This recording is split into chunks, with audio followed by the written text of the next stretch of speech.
Hello guys, maayong odto sa inyong tanan. Karon guys, ang ginainom nako para sa dugo ko kasi tumaas yung dugo ko ay ang labada. Tapos mayroon pa yung isa hindi ko alam. Pakita ko na lang sa inyo. Ngayon, ang update ko ngayon sa dugo ko ay 169.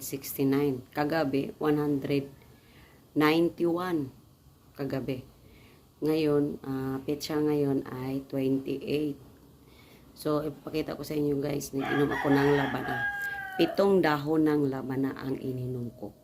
Araw-araw yan, ginagawa ko na yung tubig, parang tubig.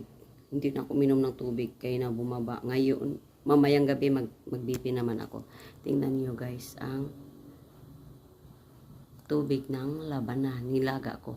Ayan guys, ang tubig ng labana. Ito guys, ay inumin ko.